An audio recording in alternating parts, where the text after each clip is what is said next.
Howdy, folks.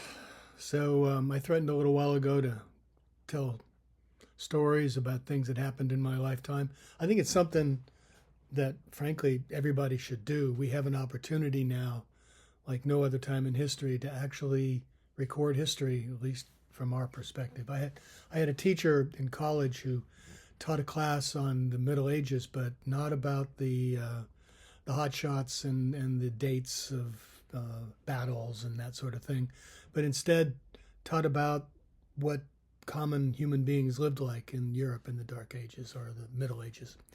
And that was a really, really good thing to teach. It's important for people to understand that. And we have an opportunity now to record our own lives in that same kind of way, but much more detail.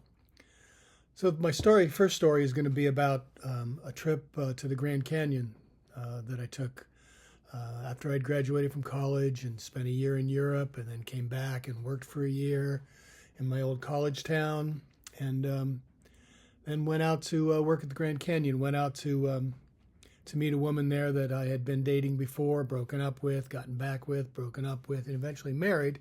But this was before we were married.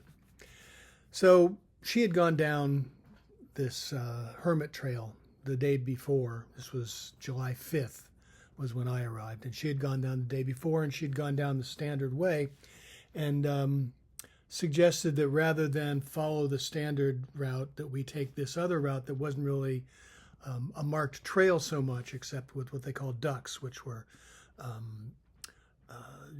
rocks piled on top of each other to go. That's the way to go next.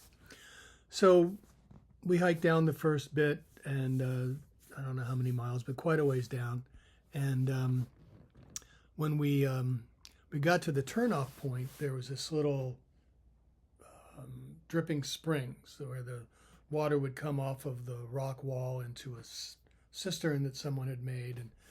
And I had this little telescoping cup, that laid flat, and then you could pull it up. I thought it was, clever. So anyway, I put that underneath it and waited probably for 5 minutes for the water to fill up the cup, and then drank it, and then said, okay, let's go on.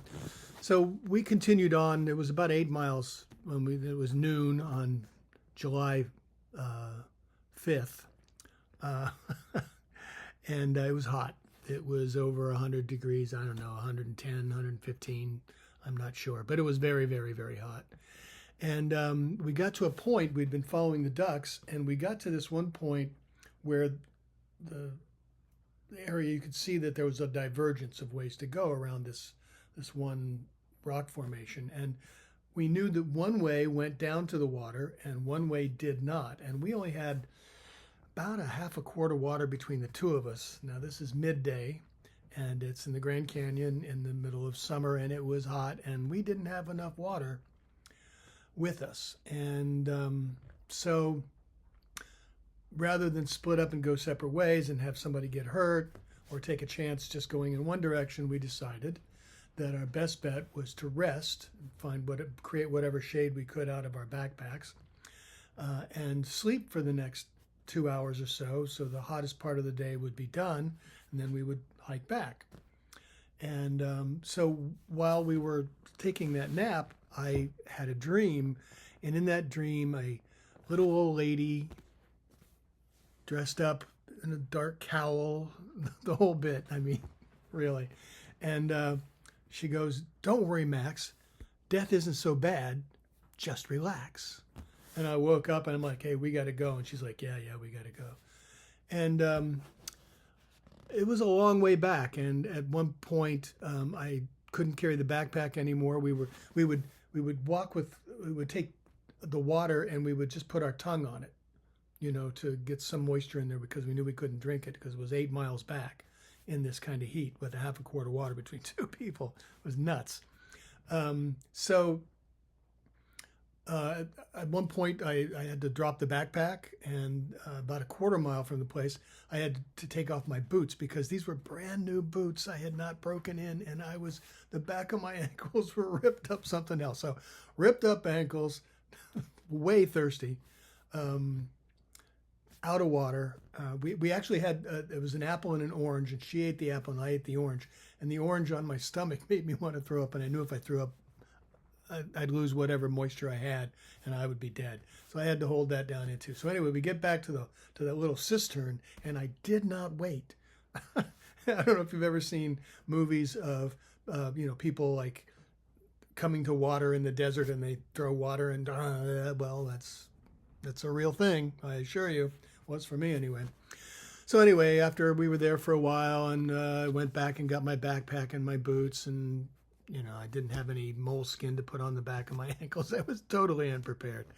Anyway, we climbed up the last bit, which was another mile or two, and we got to the top, and we caught the very last tram because it was 8 miles out. Hermit's Rest is 8 miles out from the main civilized part of the Grand Canyon, where there's hotels and that sort of stuff. And so we managed to catch that tram back, and we took showers and got dressed up and went to. I said, let's go to the fancy restaurant, which is not that fancy, but we're alive, yay! And so we go in there and we get some champagne, and we're sitting there, and I raise a toast, we're alive. And she goes, wait, I need to tell you something. And I go, what's that? And she goes, well, remember back there when we were taking that nap? I go, yeah, I sure do. She goes, well, I had a dream. And so I kind of got some chills, and she said, yeah, this little old man came out and said, don't worry, just relax. Death isn't that bad. And I'm like, okay, now here's where I have to jump in. Most of that story is true, but it's amazing how you can just tell one thing a little bit different and it changes the meaning of the story, because actually what happened is I said at first that I had this dream, and then she said, oh, I had the same dream, but it was a little old man instead of a little old woman. And I was like, now I wonder if she really had that dream or if she was just trying to bond. Because we ended up getting married after a while. Anyway, it's really important to be clear on telling your stories in the right sequence, and I will make every effort to do that from now on. And it was really only when I got sober, after many, many years of way too much drinking, that when I was telling stories, I suddenly had to be more clear with myself and my audience about what really happened and in what order, because sometimes,